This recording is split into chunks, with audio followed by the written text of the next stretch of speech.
안녕하십니까. 세금법인 에스크로 대표 정혜태입니다. 여러분들의 질문에 대해서 답변하면서 전체적인 어떤 의견 이야기하고 있습니다. IMF 때 저번에 이야기를 하시면서 서브 모기지 사태, 그죠? 이게 2008년, 7년, 8년에 이은 글로벌 금융위기를 이야기하는 거죠. 이건 미국 때문에 난 상황인데 그때 미국 달러와 가치와 우리나라 하나 가치가 어땠었나요? 두 상황이 궁금하네요. 두 상황에 대해서 IMF 얘기 잠시 저번 시간에 했고요.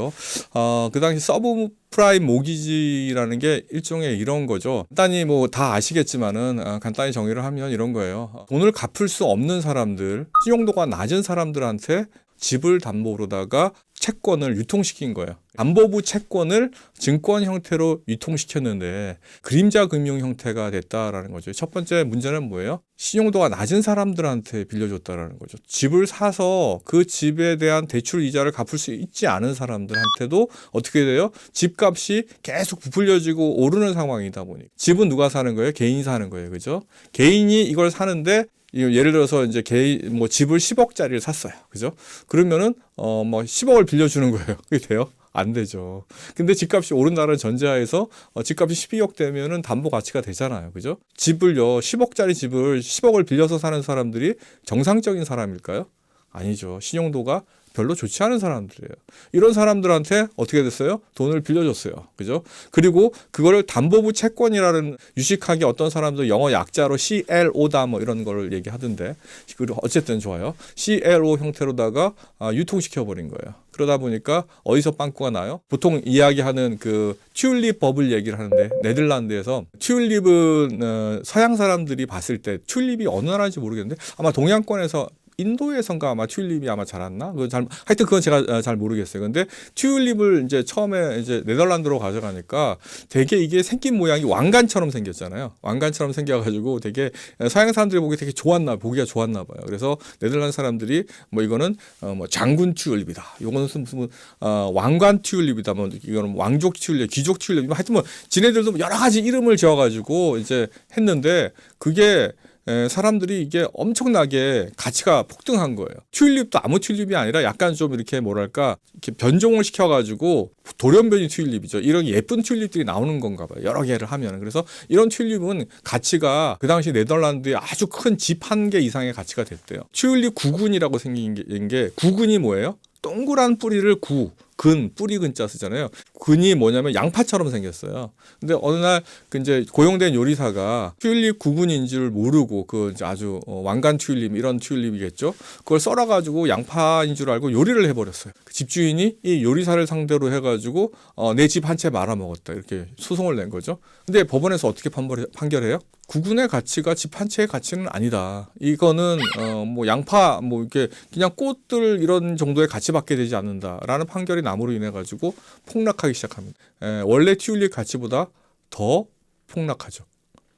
그러니까 이게 사람들이 어떻게 인식하느냐에 따라 가지고 전혀 다른 거죠. 서브프라임 모기지 사태도 어떤 상황이었냐면은 그런 거죠. 실제로 저 사람이 이걸 갚을 수 있어?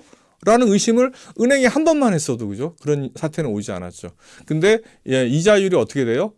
점점 높아졌을 거 아니에요. 그죠? 대출 금액이 늘어나면 그리고 신용도가 낮은 사람들은 이자가 높아요. 그렇다 보니까 이들 중에서는 팔기 전까지는 현금화할 수 없잖아요.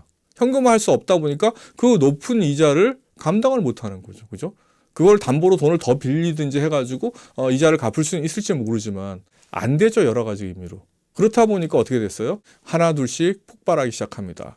그 당시요. 서브프라임 모기지 사태로 인해 가지고 대출됐던 잔액이 한 1조 1천억 달러 정도 됐대요. 1조 1천억 달러면 우리나라 GDP보다 조금 낮은 상황이죠. 그 당시 우리나라 GDP가 그 정도 아마 수준이에요. 그러니까 우리나라 경제 규모 정도를 은행에서 대출해 준 거예요. 근데 그게 그렇게 큰 게 아니에요. 미국 경제 규모로 봤을 때는. 그런데 그 1조 1천억 달러 대출된 것 때문에 다다다다다 도미노처럼 이제 넘어진 거죠. 그래서 제일 먼저 문제가 된 게 뭐예요? 금융기관이죠. 근데 금융기관이 문제가 되면 어떻게 돼요? 아무리 발권력이 있는, 그죠? 달러화라는 기축통화를 가지고 있는 미국이라고 하지만 돈 찍어서 그냥 은행한테 주면 되잖아. 단순히 그렇지 않죠.